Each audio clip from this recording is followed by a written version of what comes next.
The Ethiopia Heritage Trust is a non-governmental and voluntary-based organization established in 1992 with the overall objective of preserving and conserving the natural and cultural heritages of the nation. As its prime focus in the conservation of natural heritage, the Trust has been working to restore the degraded biodiversity on part of the Entoto mountain outside of Addis Ababa. Ultimately, the goal of the Trust is to make it a model biosphere. Emperor Menelik was born in Ankober in northern Shawa.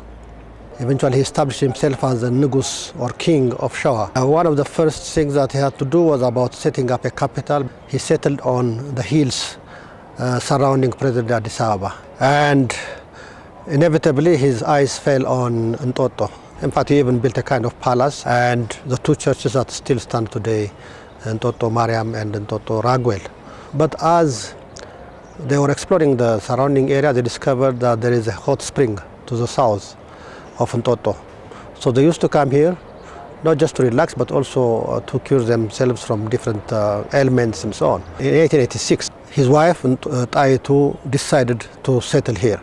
Another inducement, of course, for settling in Addis Ababa was by that time the vegetation of Entoto had been completely denuded. I mean, it had been completely wiped out because it was in the nature of things at that time just to cut wood for all sorts of purposes, for construction, for firewood and so on. So the vegetation of Addis Ababa, which was quite dense when they moved from Entoto, in a matter of a few years was completely wiped out. French consular official advised him that there is a tree that grows very fast and that can solve all his problems of vegetation. And this tree was the eucalyptus tree. So Menelik was impressed by this, and he imported these eucalyptus trees from Australia. And sure enough, in a matter of a few years, the vegetation, of course, eucalyptus trees grew, but it is only now that people are realizing the negative effects of the eucalyptus tree. At that time, it was seen as a savior. So now we are on the land holdings of the Ethiopian Heritage Trust, which is covered with eucalyptus. We see that this is externally a very straight tree, fast growing, yet we see the undergrowth is poor. There is no biodiversity, the soil is literally sterile, and there is no water. The leaves of eucalyptus do not decompose, and these leaves produce allelochemicals, which are detrimental to the growth of other plants. Because the land is exposed, it's prone to erosion. This is not covered with any vegetation, so rain falls and removes all the soil, all the topsoil, and what is left is therefore an impoverished lateritic soil, which is not useful for cultivation. Ethiopia's and indeed that of Africa's agriculture has remained unsustainable is because of the absence of litter, decomposable litter. So these are some of the side effects of negative side effects of eucalyptus. So the Ethiopian Heritage Trust is trying to replace eucalyptus gradually with useful indigenous trees.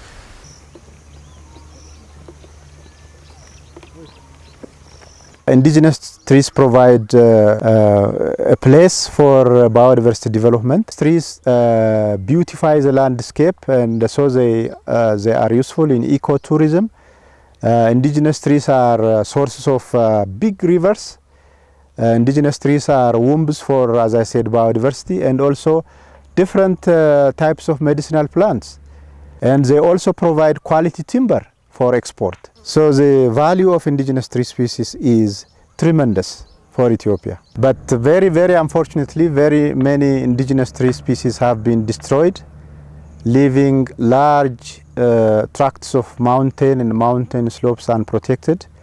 And therefore the present condition of indigenous trees is very scary.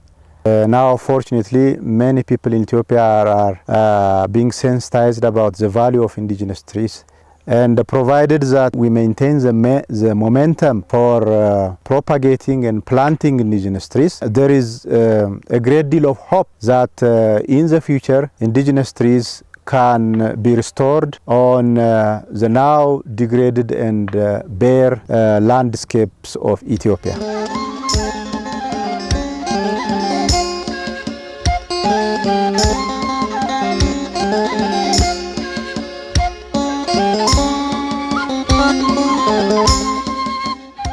The Ethiopian Heritage Trust is trying to establish indigenous tree forestry there to revitalize the springs and to reestablish the park area to bring the wild animals so that close to Addis we'll have a park area that the public in Addis can go and entertain themselves. We want to model Entoto as one place that preserves the soil with indigenous trees, as you have seen it on the park.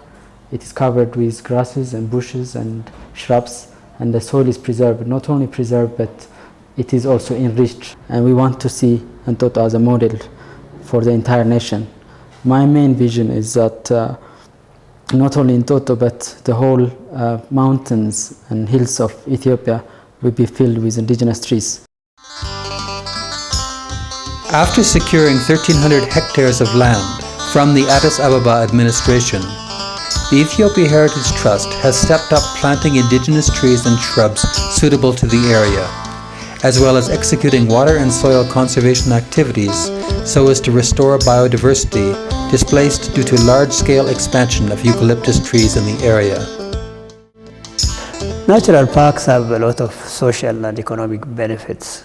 As a recreational center, it brings people together to enjoy nature and talk to each other. It's a very relaxing, enjoyable surrounding. Natural parks have economic benefits as well. It attracts small businesses because a lot of people visit. It has benefits in terms of attracting tourism, especially if that particular park has a very interesting plant species, and that also creates income and economic opportunities for many people. Parks can also be educational forum, in particular for youngsters, because they provide a setting for examining nature. So it's a very important forum for education. Here in Ethiopia, within 5 years, you find a tree as big as this, Haginia abyssinica, within 5 years.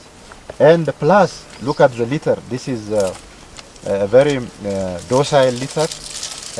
One very important quality of a litter is its degree of decomposition, the rate of decomposition. So the leaves of Haginia abyssinica decompose as soon as it falls. You see lots of litters. And one very important reason why Ethiopia's agriculture, and indeed that of Africa, has remained unsustainable, has been declining for decades, is because we have lost valuable indigenous trees, such as Haginia abyssinica, which provides litter for agricultural productivity. It is pumping nutrient from beneath the soil by extracting the various essential nutrient elements and bringing these nutrient elements to the surface through leaf fall, through litter production. And because we have now lost this, our mountains have been deforested. We have destroyed the various useful indigenous trees. Now we pay hundreds of millions of dollars or birr for importing fertilizer. So until we restore Ethiopia's mountains with appropriate indigenous trees such as Haginia abyssinica, in my opinion, attaining a sustainable agricultural productivity is a nightmare. So this is again a 5-year-old Juniperus procera. It's unbelievable. If you remove the plant, including the roots, the shoot, and determine the biomass, you will be surprised how fast this tree has grown. And again, the tree has been blamed for the slow growth, which I don't agree.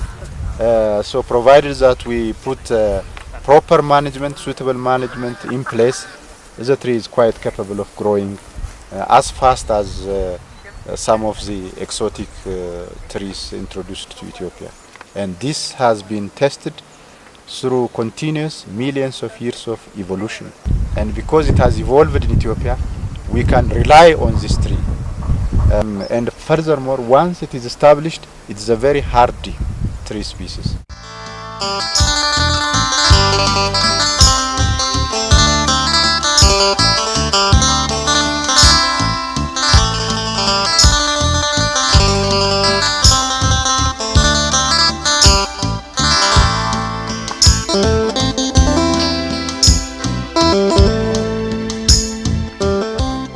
beginning of my training was in Toto. At that time in Toto was just covered by eucalyptus tree. Okay, eucalyptus, it's good just for firewood, construction, whatever.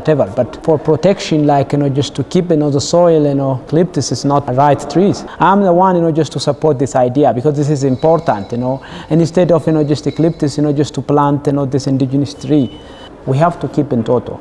Without in Toto, there would be no Addis Ababa, because the land of Addis Ababa would be in Toto. Still, the land of Addis Ababa is in Toto. 6-7 years ago, in Toto was only eucalyptus. Now I can see many different indigenous trees. I'm sure after 10 years, we'll see our indigenous tree instead of eucalyptus.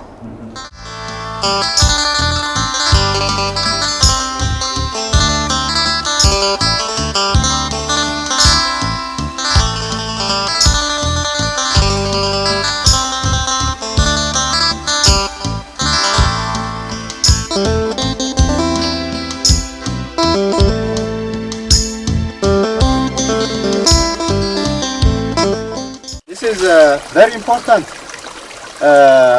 important product of indigenous trees. On this side, we see a landscape where the eucalyptus has been removed, and the shrubs, herbs, and indigenous trees have been allowed to develop. And as a result, this spring used to be a temporary spring, a temporary water, but now, even during this driest and the hottest season, the spring is continuously flowing because of the presence of the indigenous shrubs, herbs, and trees. And now, if you look at the opposite side, where there is a lot of eucalyptus, no drop of water comes from this side. During the next decade, Ethiopian Heritage Trust's strategy will be on water development. Addis Ababa's future water should come from the mountains which surround this historical and big city. Without the development of these mountains, in terms of indigenous trees and in terms of water resources, Addis Ababa will face a great deal of crisis, in my opinion. We have a good beginning, and we intend to continue this important work.